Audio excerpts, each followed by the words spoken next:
You and I, my friend, operate on the premise that you need to be the message that you are providing to other people. And that starts with respect, authenticity, and genuine care for other people's life circumstance beyond your judgments or your particular lifestyle.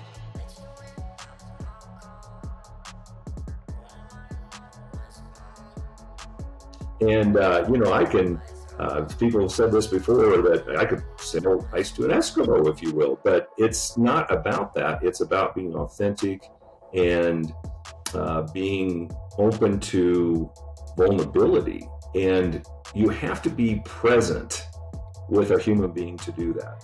You have to see them. You have to look at them in the eyes and engage them and make them feel like they're the only person on earth in front of you at that moment, and really listen.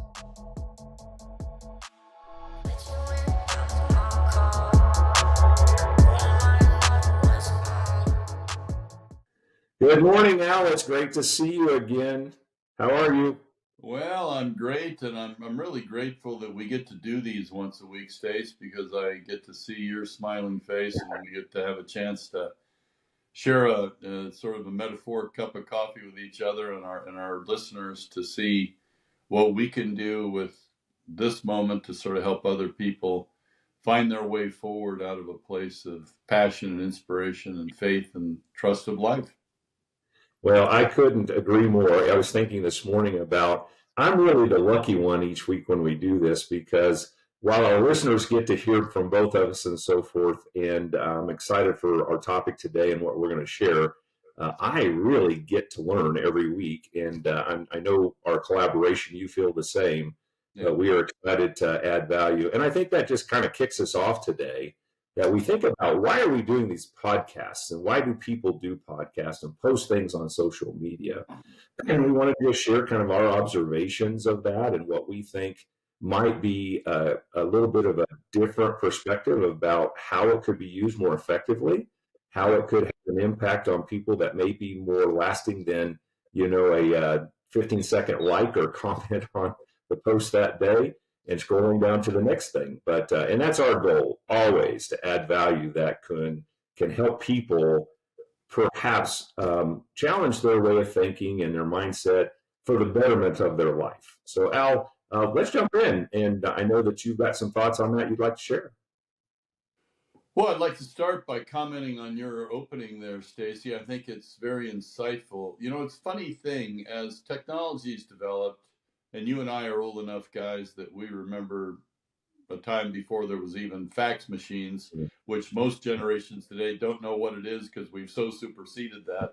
There certainly was no internet. There wasn't really computers when you and I were coming up. We were probably around 20 to 25 to 30 before the first, at least I was.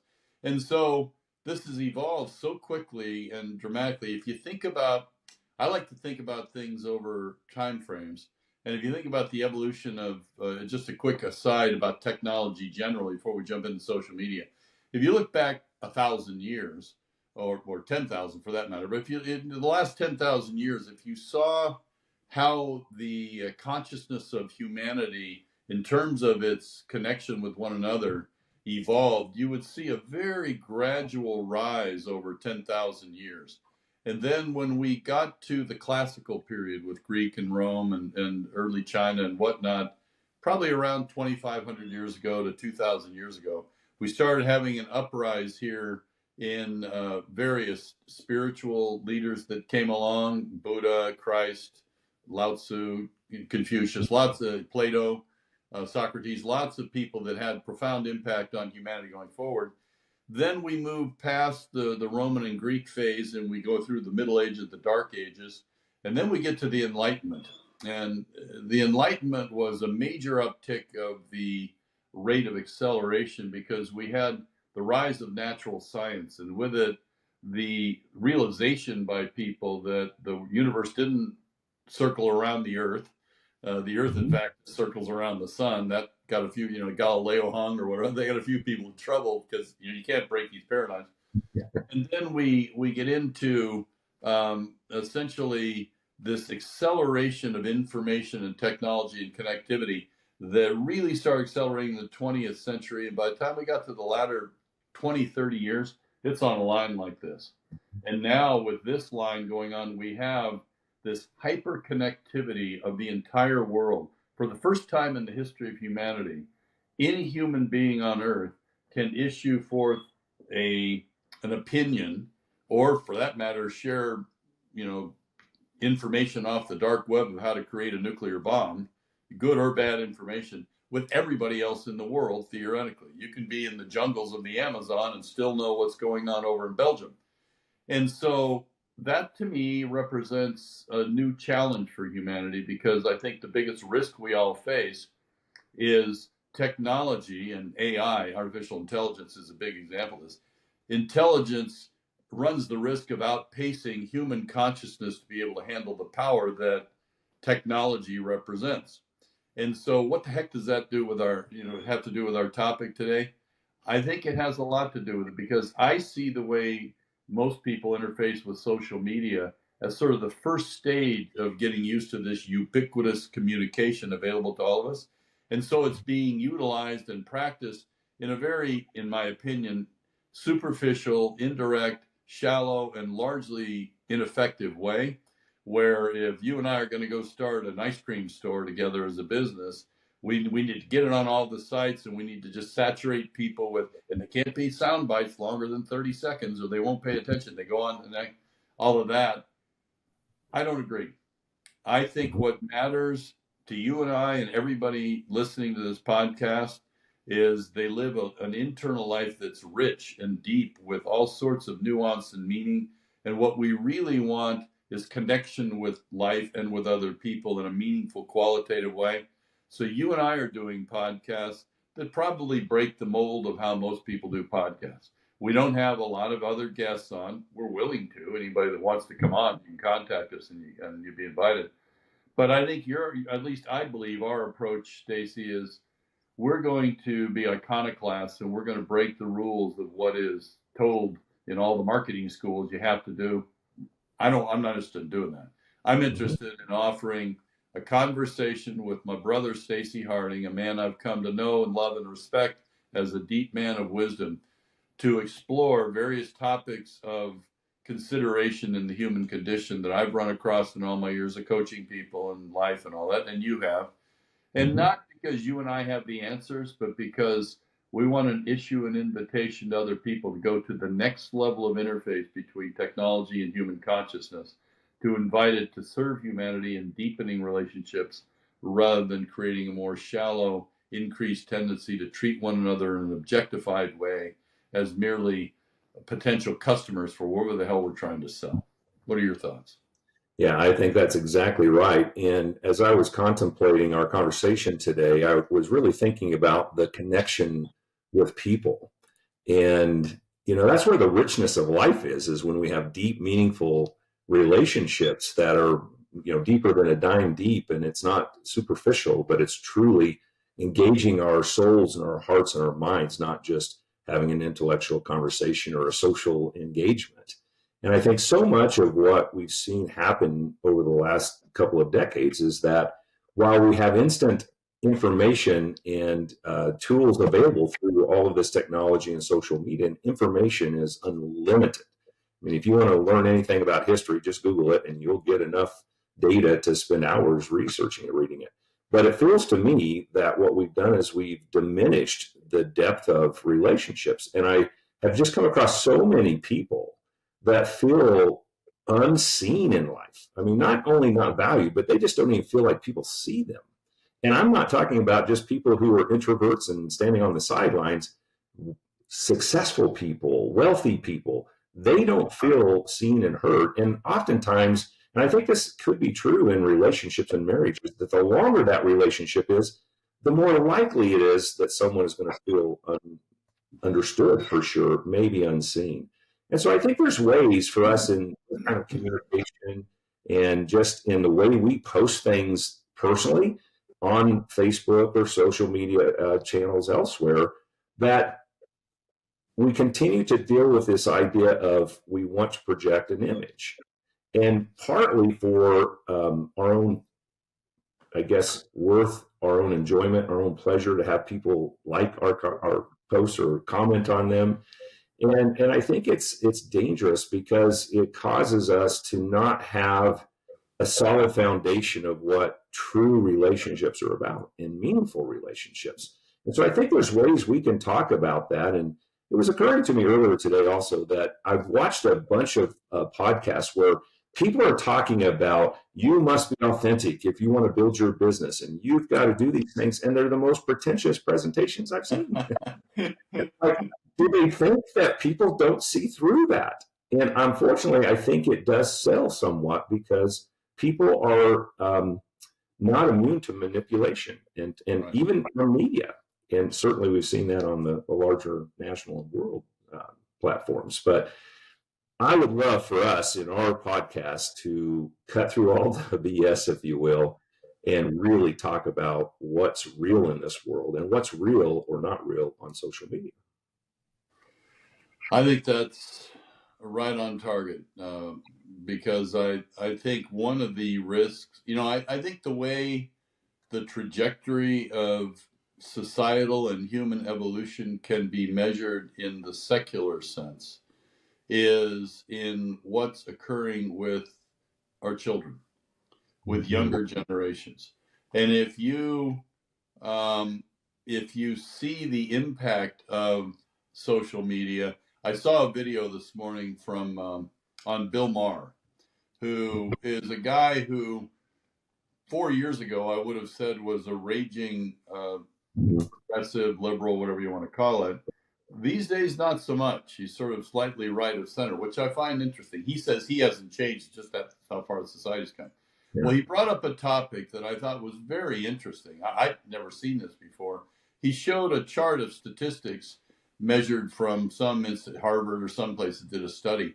And in baby boomers, you and I, and this, by the way, let me just say this because today, unfortunately, you have to say this to make sure nobody gets mad at you or thinks you're saying something you don't mean to say. This isn't a statement of judgment about lifestyles. This is an observation about statistics. So he was saying in the baby boomers, I think it was 0.5% of baby boomers identified as LGBTQ whatever. Well, back when you and I were kids, there was basically just there weren't all those acronyms. There was two categories, right? But now there's more. So 0.5% baby boomers goes to the next generation, goes to 3%, goes to the next generation. Today, it's 20% of Gen Z identifies LGBTQ. Now, all right, that's data. If that's true, let's assume it's true. What does that mean? Well, to me, what it asks the question of is how much of this is created as a meme in society using social media and programming from various news sources that is creating the premise of the enviability or the advantage or the positive benefit of being in that particular lifestyle. Again, no judgment about the lifestyle. I think it becomes an issue of identity. It could be whether you identify as whatever, name it. The point being is that social media is a major tool of influencing us in our personal lives and our personal identities and our trajectories. And that can break people apart or it can bring people together. I have no issue with whatever people want to do as far as a lifestyle. My concern is how much of it is being programmed from social media and what is the motivation behind the programmers? What are they trying to get us to do? A major area that I see is the relationship that commerce has with social media, where everybody is selling all the time. And I personally find it annoying. The first thing I do when I get up in the morning is take the 20 or 30 junk emails of people that are going to fix me. And I haven't asked to be fixed, but they're going to fix me because I've just got to get those hair plugs or I've got to have Viagra or I've got to have whatever. And they've got the answer for me. And it's this aggressive kind of quantitative approach to really trying to give to the world my solution you need to buy for me, Stacey, as opposed to having enough respect for people to say, well, let me stop and find out who is Stacey and what does Stacey need and how can I help him get it, even if it doesn't come through me? This more qualitative, caring, respectful relationship between consumer and providers. That's where I see a lot of social media, which is really around the manipulation of buy for me, buy for me, buy for me, with a disregard and a pretense that I know, Stacey, here's what you need. Well, Right. you don't know that I need it. You're just targeting me. That concerns me because I think it undermines trust in relationships because we all start to get leery of what's Stacey's gig and why he's talking on these podcasts. What's he trying to sell? Look, you and I aren't trying to sell anything to anybody with these podcasts. You have Hourglass Consulting. I have Integrative Mastery Programs. We both do very unique, high quality, effective work with people. Our goal is to attract people to the futures they're capable of. And if they want to have a conversation to see if we're part of that, and maybe not even we are, but maybe we know somebody that is that can help them, we're down for that. And we don't resent the fact they're not buying our products. You and I, my friend, operate on the premise that you need to be the message that you are providing to other people. And that starts with respect, authenticity, and genuine care for other Yes. people's life circumstance beyond your judgments or your particular lifestyle. I don't happen to be in the community, for example, of LGBTQ. Got several clients that are, and we're all just people, and we're all just souls walking our way home. So I don't tend to get too caught up in the labels and the acronyms that sadly is, I think, breaking society apart in the name of labels. And are you a label that's with me or against me? What do you think, Stacey? Yeah, 100%. And what I've grown concerned about, just as I've watched people in their lives, and again, the message that I think we're given growing up in the media about take care of number one, get all you can get, engineer your own life, and while personal responsibility is important, right? And having committed behaviors is important, and it is in any society, and for the the value of a human being. What I'm really committed to, and I know you are as well, Al, is cutting through all of that, because I think when people don't learn to connect authentically with others, they're not doing justice to that relationship and the person on the receiving end, but they're actually harming themselves. And I know it from personal experience. I'm not saying I've just watched this. I mean, I've done it. And, I can, people have said this before, that I could sell ice to an Eskimo, if you will, but it's not about that. It's about being authentic and being open to vulnerability. And you have to be present with a human being to do that. You have to see them. You have to look at them in the eyes and engage them and make them feel like they're the only person on earth in front of you at that moment, and really listen.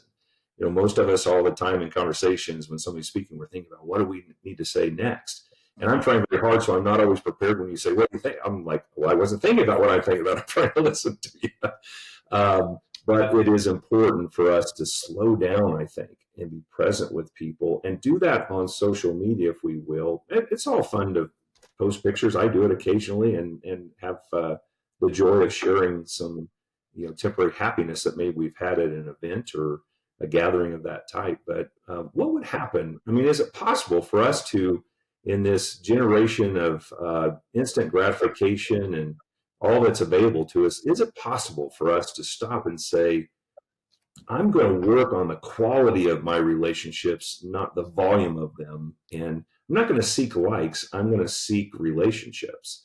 And I hope that we can do that. And there's some strategies around how to build your social skills, if you will. And there's soft skills. I mean, we understand that through our educational process, we teach technical skills. We don't do much to teach soft skills in this world. And that's actually what's most important in building meaningful relationships that last and endure a lifetime. Yeah, and I think there tends to be, in an overly quantitative, economically oriented, power oriented society, there tends to be an emphasis on hard skills. And because they create immediate measurability as to validation and whether they're part of the solution or part of the problem, we tend to devalue, particularly in the West, particularly in America, highly materialistic culture. We tend to devalue qualitative and soft skills because they are contextual. The intangible, this is one of the challenges you have when you're a person of spirit, as you are, as I am, as frankly everybody is, whether they know it or not, in my mind.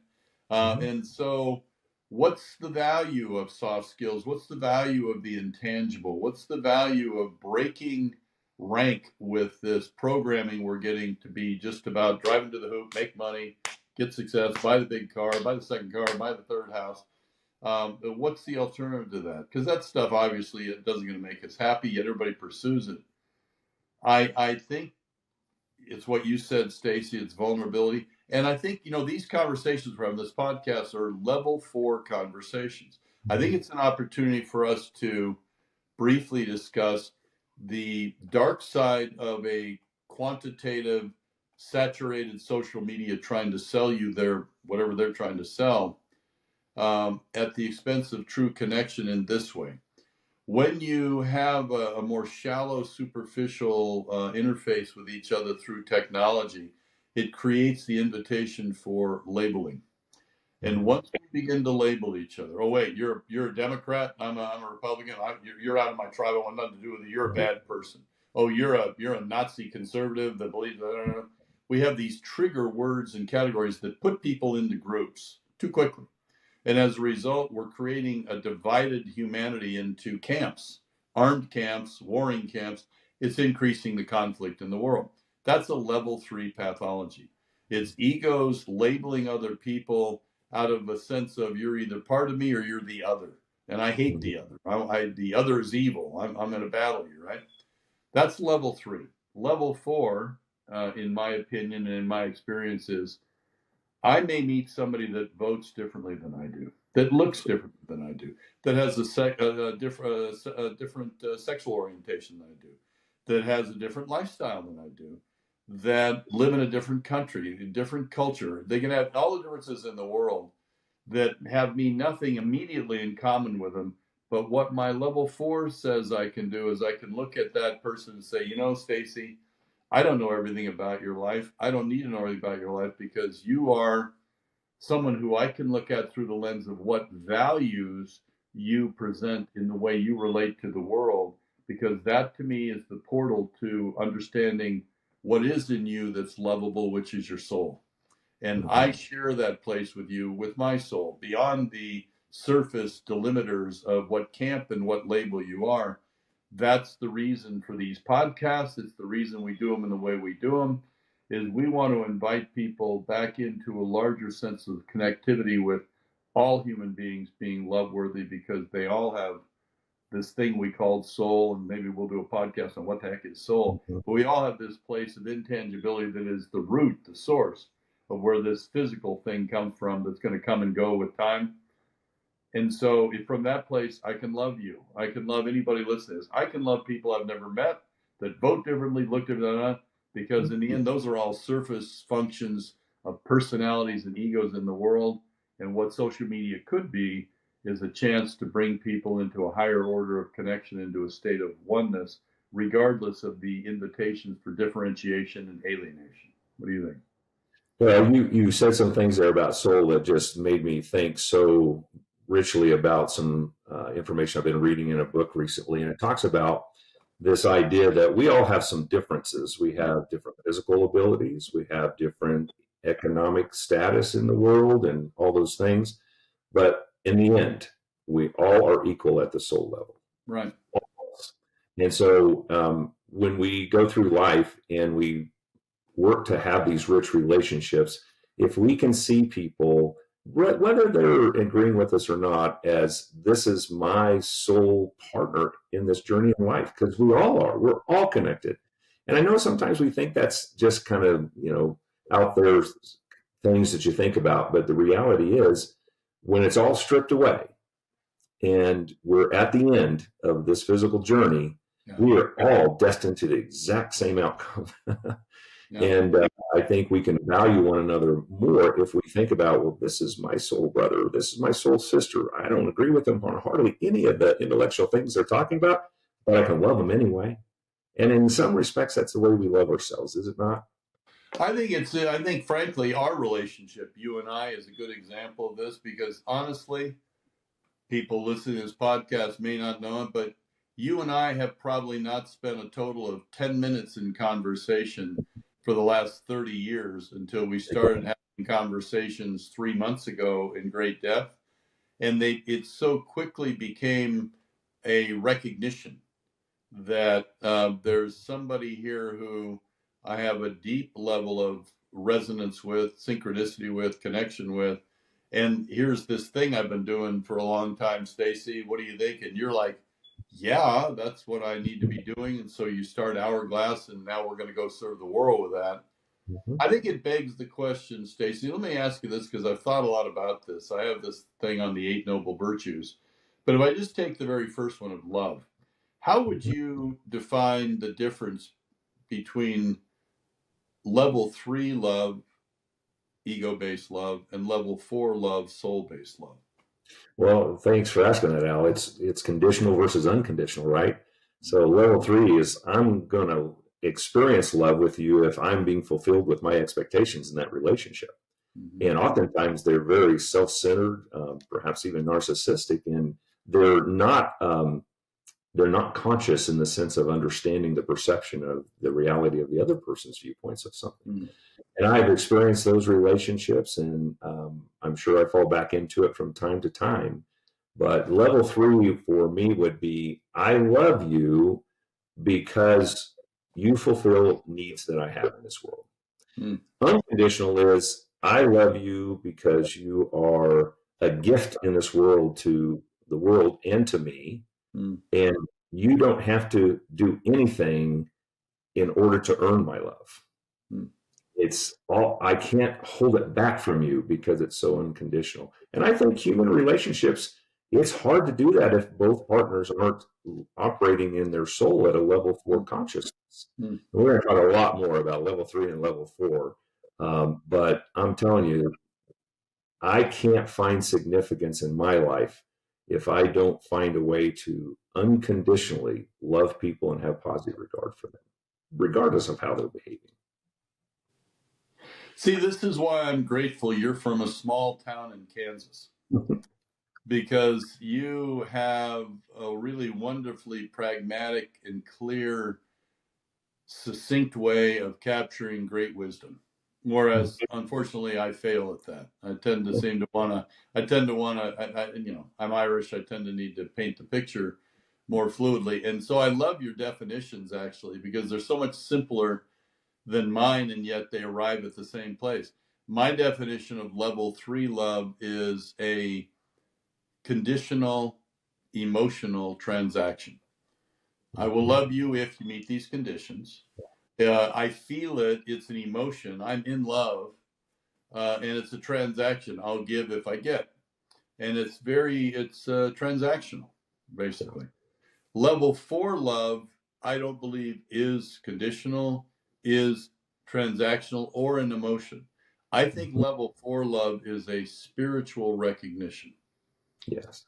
I think if I can be in the mall and see somebody that looks differently than me, they have purple hair, half their hair is cut off, and they've got all kinds of things going on that I've never done.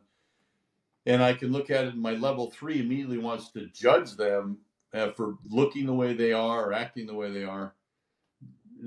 I'm not going to even be considering whether I'm willing to have a sense of love with them. But if I can remember that there's a soul in that person, whether they're in touch with that soul or not, that was here before their body and will be here when their body's gone, and is a part of divinity, God, source, universe, whatever we call that thing. And since I'm also a part of that, there's a part of me that is at one with this person beyond their presentation as in physical form. And that's what's love worthy. I would offer that level 4 is a spiritual state of divine, of recognition of the divine in others that awakens a remembrance of the divine in yourself that has you yearn for oneness. Really, we use in sexual terms, you hear the term making love. Well, that's sort of an activity. I think what you're really doing is you're communing connection And the desire for physical intimacy in that way is, to me, a physical manifestation of the desire of union. Because when you feel level 4 love, you have an innate, strong desire deeper than your personality for union, oneness, not only with other people, with animals, with sunsets, with the Grand Canyon, with places. That's what starts to open up a new relationship with life as a whole, because I believe love is the experience of God, divinity, when we're in physical form. It's in that level 4 love state. When I'm feeling that, doesn't matter how long I live, doesn't matter how much money I have in the bank. All that matters is I'm home. What do you think? Yeah, I think that describes the path to peace and happiness and freedom, quite frankly. And so I love our conversation. Now, we probably are at the point where we'll wrap up for today, but we always want to remind people that we'll talk about any subject that you might have interest in. Right. And we continue to communicate that we're just doing this because we want to help. And it fulfills a great need in our own lives to be of value to others. So we're enjoying doing this. But if we can be helpful in any way. And Al, thanks so much for spending time with me doing this. I appreciate it greatly. Well, I look forward to these, Stacey, and yeah, I would echo your message. Anybody has a topic, shoot us a message, and we'll consider that topic. Anybody wants to come onto the podcast, let us know. We'd be happy to interview them, because in the end, Stace, you and I are like Belushi and Aykroyd and the Blues Brothers. We're on a mission from God. I think everybody is. They may just not know it. So. I'm not sure whether I'm Belushi or you're Belushi, but it's a fun journey. Thank you all for being with us today. And if you have suggestions, not just what to talk about, but how to make these podcasts more meaningful and rich and penetrative for you, let us know. We're open to it, because this to me is just you and I essentially being the voice piece of a lot of people that feel the way we feel and want to have a world that connects more rather than dissolves and fights and conflicts more. Right. Love you, brother. Thank you for being here and setting this up. Thank you all for watching, and above all else, be good to yourself today. Have a great day. Yeah. Blessings. Blessings.